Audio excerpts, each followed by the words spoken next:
నమస్తే, welcome to #you. నేను మీ Rajesh. So ఇప్పుడు దేశమంతా కూడా బీహార్ రాజకీయాలు, బీహార్లో జరగబోయే అసెంబ్లీ ఎన్నికల మీదే దృష్టి ఉంది, చర్చ జరుగుతోంది కూడా. సో ఇక్కడ ప్రధానంగా అక్కడ ఉన్నటువంటి పాలిటిక్స్ కొంత సీరియస్ డిస్కషన్ జరుగుతూ ఉంది. అయితే ఇటువంటి క్రమంలో మొన్న రాహుల్ గాంధీ ఓట్ చోరీ యాత్ర తర్వాత అక్కడ కొంత పొలిటికల్ సినారియో, అక్కడ రాజకీయ ఈక్వేషన్స్ అన్ని కూడా కొంత చేంజ్ అయినట్టుగా మనకు సర్వేలు చెప్తున్నటువంటి సమాచారం. అయితే ఇక్కడ ప్రధానంగా ఓట్ చోరీ యాత్రలో తర్వాత కూడా సీఎం రేవంత్ రెడ్డి మనకు బీహార్లో 2 సార్లు వెళ్ళొచ్చారు ఇప్పటికీ. అక్కడ రాహుల్ గాంధీతో పాటుగా ఈయన కూడా కొంత క్యాంపెయినింగ్లో వెళ్ళారు. అయితే ఇక్కడ ప్రధానంగా ఎక్కడ ఎన్నికలు జరిగిన దేశంలో జాతీయ స్థాయిలో ఇప్పుడు సీఎం రేవంత్ రెడ్డి ఎజెండాను ఫిక్స్ చేస్తూ ఉన్నారు. అయితే మొన్న పార్లమెంట్ ఎన్నికల్లో సేమ్ అదే సినారియో, రిజర్వేషన్ల మీద చేసినటువంటి వ్యాఖ్యల నేపథ్యంలోనే కొంత కనిపించింది. ఇప్పుడు మళ్ళీ బీహార్లో ప్రశాంత్ కిషోర్ తాజాగా సీఎం రేవంత్ రెడ్డి మీద చేసినటువంటి వ్యాఖ్యలను కనుక చూస్తే ఖచ్చితంగా జన్సురాజ్ పార్టీ అధ్యక్షుడిగా ఉన్నటువంటి ప్రశాంత్ కిషోర్ గతంలో చాలామంది రాజకీయ నాయకులకు వ్యూహకర్తగా పనిచేసినటువంటి ఆయన ఇవాళ ఆయన అదృష్టం పరీక్షించుకుంటున్నటువంటి సందర్భంగా కూడా బిక్కుమంట బీహార్లో రాజకీయం చేస్తున్నాడేమో, భయం గుప్పెట్లో ఆయన ఉన్నాడేమో అని అనిపించక మానదు. ఎందుకంటే సీఎం రేవంత్ రెడ్డి గారు అన్న వ్యక్తి తెలంగాణ సీఎం. మరి కాంగ్రెస్ పార్టీ ఖచ్చితంగా తెలంగాణ సీఎంగా ఉన్నటువంటి రేవంత్ రెడ్డిని కానీ, లేకుంటే కర్ణాటకలో కాంగ్రెస్ పార్టీ ఇస్తున్నటువంటి హామీలని కానీ, గ్యారంటీలను కానీ, అంటే ఇక్కడ ఇంద్రమ్మ పాలన ఏ విధంగా జరుగుతుంది, అక్కడ వాళ్ళ గ్యారంటీలు ఏ విధంగా ఈ 2 రాష్ట్రాలు అమలు పరుస్తున్నారు అనేది ఖచ్చితంగా బీహార్లోకి ఒక కొత్త మోడల్గా తీసుకెళ్లే ప్రయత్నం చేస్తోంది. మరోవైపు సీఎం రేవంత్ రెడ్డి కూడా ఇక్కడ కర్ణాటకలో కాంగ్రెస్ చేయలేనటువంటి పని తెలంగాణలో చేసి చూపించారు. అంటే కులగణన ఏదైతే బీసీలకు సంబంధించిన రిజర్వేషన్ అంశం ఉందో, ఇప్పుడు అక్కడ యాదవ్ ఓట్ బ్యాంక్ కానీ, లేకుంటే మైనారిటీ ఓట్ బ్యాంక్ కూడా కొంత మహాగఠబంధన్ కన్సాలిడేట్ అవ్వాలి అంటే ఖచ్చితంగా వాళ్ళందరినీ ఒక ర్యాలీ చేయించాలి అంటే ఖచ్చితంగా ఇక్కడ తెలంగాణలో ఏం జరిగింది, ఏం చేశారు, ఏ విధంగా చేశారు అన్నది చాలా కీ రోల్ ప్లే చేస్తుంది అక్కడ బీహార్లో. అందుకని సీఎం రేవంత్ రెడ్డిగా తెలంగాణ నుంచి ఆయన ఇక్కడ చేసినటువంటి బీసీ రిజర్వేషన్ల అంశం కానీ, లేకుంటే ఇక్కడ కులగణని ఏ విధంగా సక్సెస్ చేశారని కానీ ఇది కొంత చెప్పే ప్రయత్నం చేస్తోంది. మరి ఇటువంటి సందర్భాల్లో కొంత రాజకీయ విమర్శలు తప్పవు. కానీ ఇప్పుడు ఆయన జాతీయ మీడియాకి ఇచ్చినటువంటి ఇంటర్వ్యూలో సీఎం రేవంత్ రెడ్డి గారి గురించి ఆయన చేసినటువంటి వ్యాఖ్యలు, గతంలో చేసినటువంటి వ్యాఖ్యలు ఇప్పుడు ఆయన తెర మీద తీసుకొచ్చి సీఎం రేవంత్ రెడ్డి గారిని మేము ఓడగొడతాము, మేము రాహుల్ గాంధీయో లేకుంటే మోదీయో ఎవరు ఆయన్ని కాపాడలేరు, ఆయన గతంలో బీజేపీలో పనిచేశారు, టీడీపీలో పనిచేశారు, ఇప్పుడు రాష్ట్రానికి కాంగ్రెస్ పార్టీకి అధ్యక్షుడు అయిన తర్వాత సీఎం అయ్యాడు, ఆయన గెలిచాడు, గతంలో నా దగ్గరకు వచ్చి ప్రాధాయపడ్డాడు హెల్ప్ చేయమని చెప్పేసి, ఢిల్లీకి వచ్చి ప్రాధాయపడ్డాడు, మీరు కావాలంటే ఆయన క్రాస్ చెక్ చేసుకోండి, ఆయన అడగండి సీఎం రేవంత్ రెడ్డి గారిని, ఆయన నన్ను కలవలేదని చెప్తాడేమో. సో మేము బీహార్లో ఆయన అడుగుపెట్టే ఇది లేదు, ఖచ్చితంగా మేము తెలంగాణ గడ్డ మీద ఆయన్ని ఓడిస్తాం, బీహారీలు అంటే ఏమో చూపిస్తాం. ఇది ప్రశాంత్ కిషోర్ తాజాగా చేస్తున్నటువంటి వ్యాఖ్యలు. అయితే ఇక్కడ ప్రధానంగా ప్రశాంత్ కిషోర్ ఇప్పటికి కూడా ఆయన ఫైర్ అవుతూనే ఉన్నారు. ఎందుకు ఫైర్ అవుతున్నారంటే సీఎం రేవంత్ రెడ్డి చేసినటువంటి వ్యాఖ్యల మీద. అంటే ప్రస్తుతం అక్కడ బీహార్లో ఎన్నికలు జరుగుతున్నటువంటి సందర్భంగా కాంగ్రెస్ పార్టీ గెలుపు కోసం సీఎం రేవంత్ రెడ్డి గారు బీహార్లో ప్రచారం స్పష్టంగా చేస్తున్నట్టుగా మనకు కనిపిస్తుంది. ఇప్పటికే పర్యటనకు కూడా వెళ్ళాడు.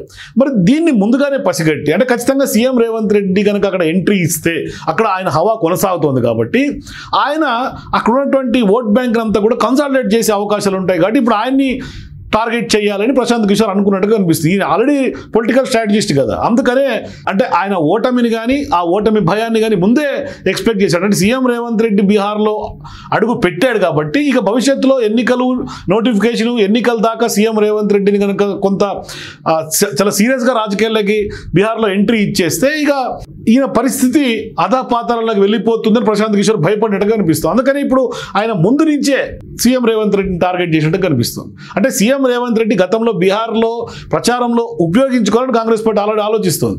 దాన్ని ముందుగానే పసిగట్టినటువంటి ప్రశాంత్ కిషోర్ బీహార్ ప్రజలను తక్కువ చేసి హేళనగా మాట్లాడినటువంటి రేవంత్ రెడ్డి తమ గడ్డపై అడుగు పెడితే తరిమి కొడతామంటూ కూడా ఆయన వార్నింగ్ ఇచ్చారు. ఆయన ఇప్పుడు జాతీయ పార్టీకి ఒక ఇంటర్వ్యూలో చాలా సుదీర్ఘంగా 2-3 నిమిషాల పాటు సీఎం రేవంత్ రెడ్డి గారి యొక్క రాజకీయ ప్రస్థానం ప్రశాంత్ కిషోర్ మాట్లాడాడు. మరి ఖచ్చితంగా వచ్చే ఎన్నికల్లో అంటే ఆయన బీహారీకి వచ్చి ఓడగొడితే మేము తెలంగాణకు వెళ్ళి మరి రేవంత్ రెడ్డిని ఓడించి తీరుతామని కూడా ఆయన సంచలన వ్యాఖ్యలు చేశాడు. అలాగే రేవంత్ రెడ్డిని రాహుల్ గాంధీయో మోడీయో కూడా ఎవరూ కాపాడలేరు, బీజేపీ టీడీపీ ఇలా ఎన్ని పార్టీలు తిరిగి అతి కష్టం మీద ఆయన ఒకసారి ముఖ్యమంత్రి అయ్యాడు, మళ్ళీ తిరిగి ఇంకొకసారి గెలిచే సత్తా రేవంత్ రెడ్డికి లేదు, అలాగని బిహారీ ప్రజల డిఎన్ఏ తెలంగాణ ప్రజల డిఎన్ఏ కంటే కూడా తక్కువ అయినప్పుడు ఢిల్లీకి వచ్చి సహాయం చేయమని నన్ను ఎందుకు 3 సార్లు ఎందుకు అడిగారు, ఎందుకు కలిశారు అని ప్రశాంత్ కిషోర్ ప్రశ్నిస్తూ ఉన్నాడు. మరి వచ్చే ఎన్నికల్లో ఖచ్చితంగా రేవంత్ రెడ్డిని ఓడగొడతాం అంటున్నాడు ప్రశాంత్ కిషోర్. మరి ఎందుకు ఆయన అంత ఖచ్చితంగా ఓడించి తీరుతామని ప్రశాంత్ కిషోర్ ఇప్పుడు అంత తీవ్ర స్థాయిలో మాట్లాడాల్సినటువంటి అవసరం ఏంటంటే, ఖచ్చితంగా సీఎం రేవంత్ రెడ్డి బీహార్లో ఆయన చక్రాన్ని తిప్పితే మొత్తం అక్కడ సినారియో మారిపోతుంది, గ్రౌండ్ లెవెల్ ఈక్వేషన్స్ మారిపోతాయి అన్నది ప్రశాంత్ కిషోర్ ముందుగానే ఎక్స్పెక్ట్ చేసి భయంగా ఇవాళ సీఎం రేవంత్ రెడ్డిని టార్గెట్ చేసినట్టు కనిపిస్తుంది. ఒకసారి మనం ఆయన మాటలను కూడా విందాం. पोलराइज करने का प्रयास, बाकी ये रेवंत रेड्डी और जो लोग हैं, इन लोगों ने जो बिहार के लोगों के लिए कहा है, भगवान ने टाइम दिया तो इन लोगों से हिसाब वहां पर किया जाएगा. आप तो उनके एडवाइजर रह चुके हैं. नहीं, रेवंत रेड्डी को क्या स्टालिन का रहे हैं, तो लेकिन जो आदमी बिहार के लोगों को गाली देगा उसको एडवाइज नहीं करेंगे, उसके बाद उनका हिसाब अगली बार करेंगे. तो आप कह रहे हैं डीएमके का हिसाब करेंगे? बिल्कुल, जो मैंने कहा अगर भगवान ने मौका दिया, समय रहा तो उनका हिसाब भी बराबर करेंगे. बहुत बड़ी बात कह रहे हैं. नहीं बड़ी बात है. बड़ी बात क्या है? रेवंत रेड्डी क्या औकात है? रेवंत रेड्डी वहां पर थे पहले. स्टालिन सुन तो लीजिए, रेवंत रेड्डी जो है ये पहले भाजपा में थे, टीडीपी में, फिर कांग्रेस में आए, अध्यक्ष बने तो हमारे यहाँ के दरबार लगाते थे कि भैया हमारी मदद कीजिए तेलंगाना में. 1 बार नहीं, 2 बार नहीं, 3 बार आके दिल्ली हमसे रिक्वेस्ट करने, हमने मदद नहीं की, लेकिन वो अपने से बन गए हैं. अभी जुमा కానీ పదే సీఎం రేవంత్ రెడ్డి గారు నన్ను కలిసారు, ఢిల్లీకి వచ్చి నన్ను ప్రాధాన్యపడ్డారు, అడుక్కున్నారు గెలిపించాలని అని ఈయన చేసినటువంటి వ్యాఖ్యలు చూస్తే ఏముంది సీఎం రేవంత్ రెడ్డి గారికి? ఏముంది? ఆయన గతంలో టీడీపీలో ఉన్నారు, బీజేపీలో ఉన్నారు, కాంగ్రెస్లో ఉన్నారు. అట్లా టీడీపీ, బీజేపీ, కాంగ్రెస్లోకి వచ్చిన వాళ్ళు చాలామంది ఉన్నారు. అందరూ సీఎం రేవంత్ రెడ్డి లాగా సీఎంలు కాల. మరొకటి, గతంలో కేసీఆర్ 10 ఏళ్ల పాటు తెలంగాణలో సీఎంగా ఉంటే రాష్ట్రాన్ని సాధించినటువంటి ఒక చరిత్ర ఆయనకు ఉన్నప్పటికీ కూడా రేవంత్ రెడ్డి ఆయన్ని ఓడించి చరిత్ర సృష్టించాడు.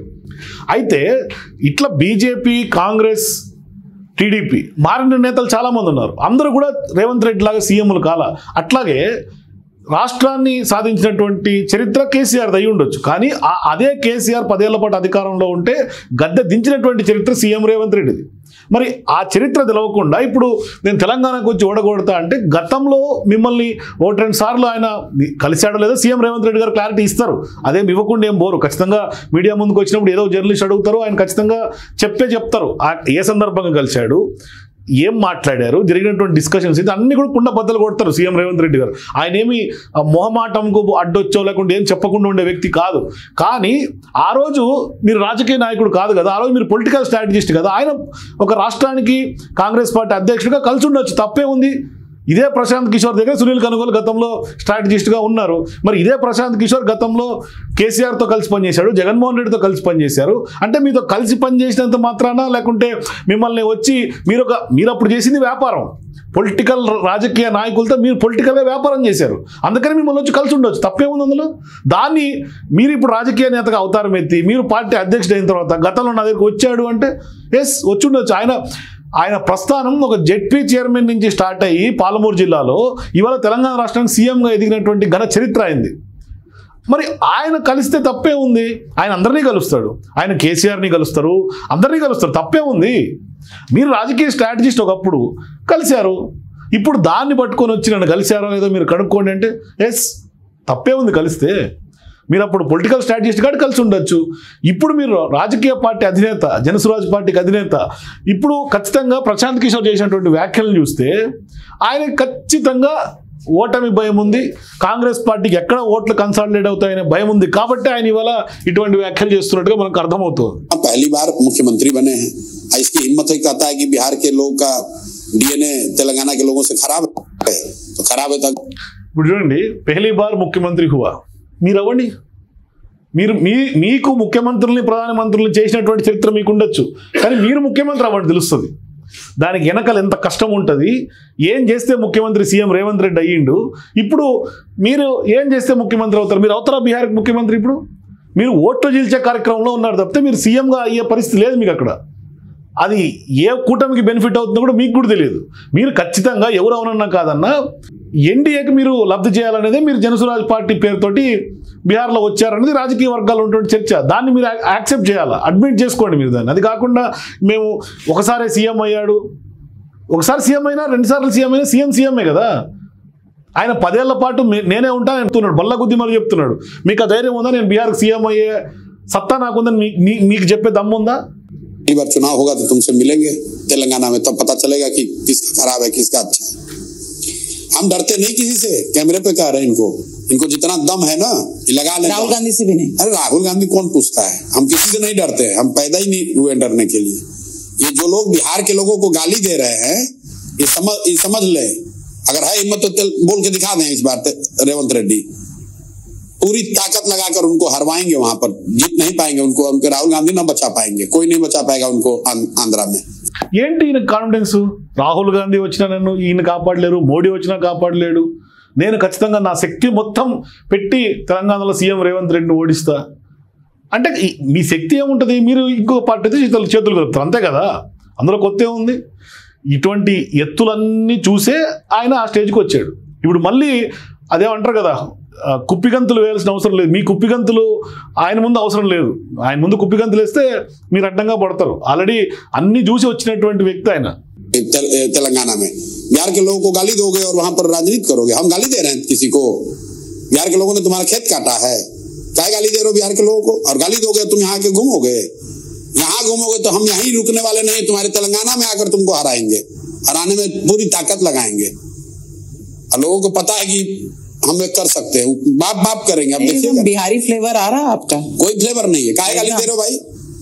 देखिए आप बताइए, कोई ఇక్కడ క్లియర్ గా ఈయన సెంటిమెంట్లు రెచ్చగొడుతూ ఉన్నాడు. అంటే బీహార్ ప్రజలకి తెలంగాణ ప్రజలకి సెంటిమెంట్లు రెచ్చగొట్టే ప్రయత్నం చేస్తున్నాడు. అంటే డిఎన్ఏకి సంబంధించినటువంటి సీఎం రేవంత్ రెడ్డి గారు చేసినటువంటి వ్యాఖ్యలను ఉద్దేశించి ఇప్పుడు ఖచ్చితంగా బీహారీలను రెచ్చగొట్టి, అంటే ఆయన చేసిన వ్యాఖ్యలు ఒక రకంగా అయితే ఆయన ఇంకొక దీన్ని వక్రీకరించి తప్పుదో పట్టించి బీహార్ ప్రజల్ని రాజకీయంగా వాడుకొని ఎమోషనల్గా సెంటిమెంటల్గా దెబ్బకొట్టి ఓట్లు దండుకునే ప్రయత్నం చేస్తున్నట్టు కనిపిస్తుంది. మరి ఇదే బీహారీలు ఎంతమంది తెలంగాణలో బతుకు తెరువు కోసం ఉండట్లేదు?